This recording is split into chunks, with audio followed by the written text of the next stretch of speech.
La Castañeda fue un hospital psiquiátrico considerado como el más grande de México hasta la segunda mitad del siglo XX. Fue construido en una hacienda en donde elaboraban pulque, que llevaba por nombre La Castañeda. De ahí se originó el nombre de dicho psiquiátrico. Este se ubicaba en un antiguo pueblo de Mixcoac, donde ahora se encuentra la unidad Lomas de Plateros. Porfirio Díaz fue quien se encargó de la inauguración en el año 1910 y su demolición fue hasta el año 1968. Durante el periodo de funcionamiento del recinto dio atención a más de 60,000 pacientes. La Castañeda es muy recordada por su abuso y por las condiciones de salubridad terribles hacia los pacientes. Cuando Porfirio Díaz decide construir el mejor centro de atención para enfermos mentales como parte de los festejos del centenario de la independencia, solicita a su amigo Torres Adalid los terrenos que ocupaba en la hacienda La Castañeda. No habría mejor lugar para sanarlos que un paraje tranquilo, agradable y saludable.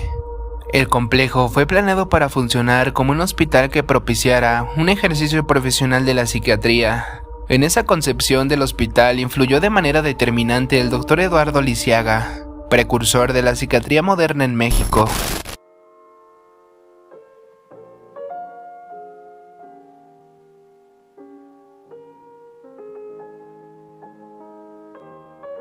Al igual que 10 años antes de Lecumberri, el acto inaugural fue saludado como una confirmación más del progreso.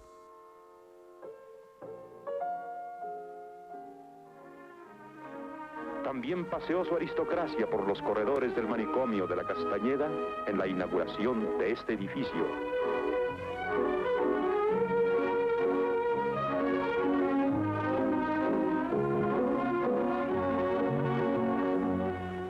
Pero cuando se inaugura el Manicomio General de la Ciudad de México, nadie imaginaba que Porfirio Díaz estaba por abandonar el poder después de casi 3 décadas.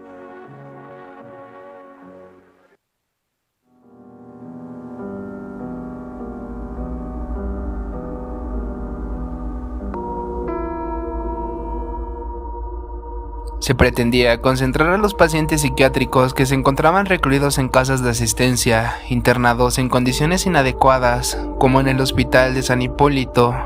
La construcción del manicomio mexicano, diseñado por el ingeniero militar Salvador Echegaray, fue encargada al ingeniero Porfirio Díaz Ortega, quien contó con el apoyo de Luis León de la Barra para inspeccionar su obra. Su diseño se inspiró en el del Hospital Psiquiátrico francés Charenton, activo en esa época en París. La obra se inauguró el 1 de septiembre del año 1910 con un evento aristócrata al cual asistieron el propio presidente, su esposa y el entonces embajador de Estados Unidos.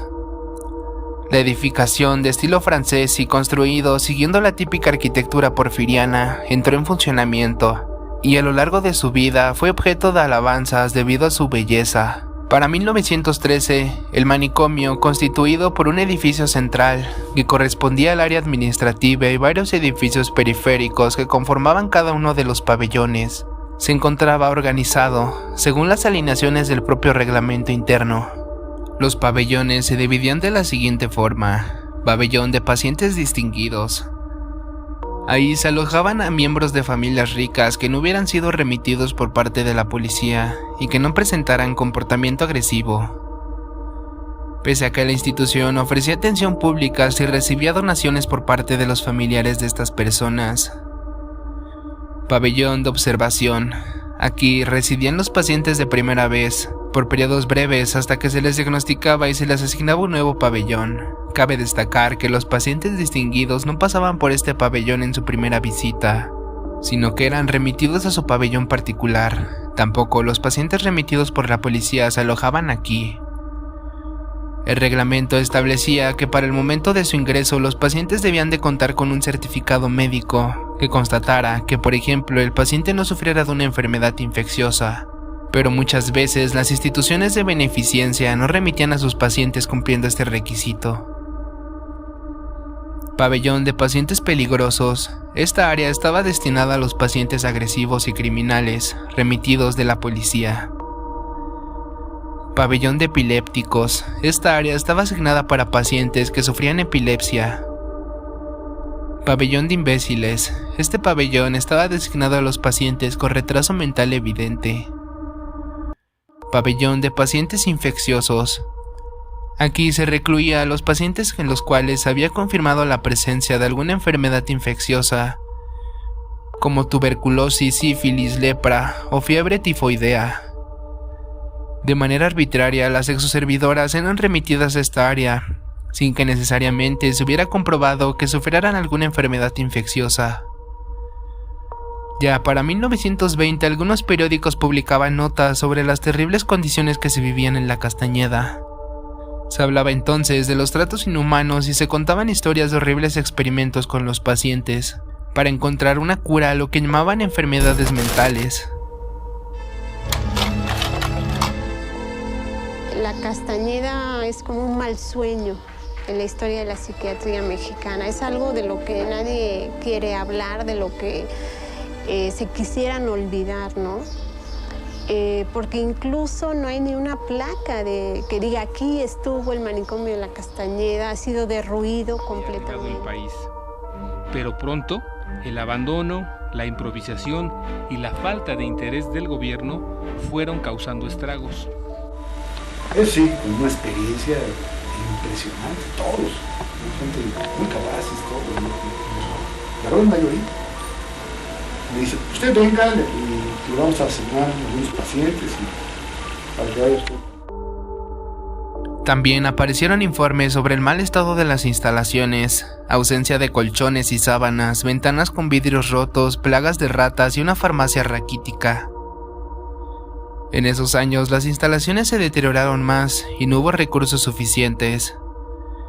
Después de 1920 hubo un marcado problema de sobrepoblación. Diseñado originalmente para 1.300 pacientes, llegó a albergar hasta 3.500 a finales de la década de 1930. El manicomio general, más que estar destinado a la rehabilitación de los enfermos mentales, se convirtió en un espacio para la investigación y experimentación neurológica. En la Castañeda se usaban el cloral, el opio y los bromuros, sustancias que afectan la corteza cerebral. En 1930 se inició la práctica de shock insulínico y el de metrazol, después del electroshock clásico y la lobotomía. Se dice que en la Castañeda la práctica médica psiquiátrica estaba apartada de lo convencional, y que difícilmente se traducía en mejoría de los enfermos. El manicomio se convirtió entonces en un asilo donde los internos morían por las condiciones insalubres en las que vivían, o por la falta de atención. La mayoría de los internados en el manicomio eran hombres y mujeres de entre 20 y 40 años, aunque en 1932 se creó un pabellón especial para niños.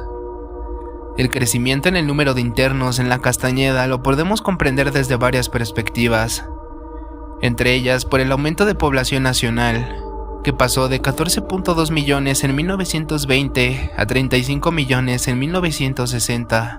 La población de la capital mexicana se quintuplicó entre 1910 y 1960. La noticia de la desaparición de la Castañeda se publicó el 27 de junio de 1968. El viejo hospital psiquiátrico sería sustituido por una red de modernas instalaciones distribuidas a lo largo y ancho del país. Se envió entonces a los pacientes a otras clínicas y las instalaciones fueron totalmente demolidas, quizá buscando con eso callar los murmullos de los numerosos crímenes que se cometieron ahí. Aunque nunca se podrá ocultar el sufrimiento que hubo en ese lugar, donde reinó el vacío, la muerte, la locura, y en los últimos 30 años muchos lo han visto, aunque pocos conocen su negra historia. La fachada del manicomio La Castañeda ha aparecido en portadas de discos y en comerciales de famosas pastillas de menta. También el grupo Mecano grabó ahí a uno de sus videos musicales. En su más reciente reaparición en 2015, el edificio fue utilizado para las grabaciones de la serie El Hotel de los Secretos. Para esa filmación se le añadió una gran lista de utilería a todo lo ancho de la fachada. A pesar de ello, el perfil de La Castañeda, el manicomio, que todos conocían como la Puerta del Infierno, es inconfundible. Nos vemos en un próximo video. Y recuerda que todo es un misterio.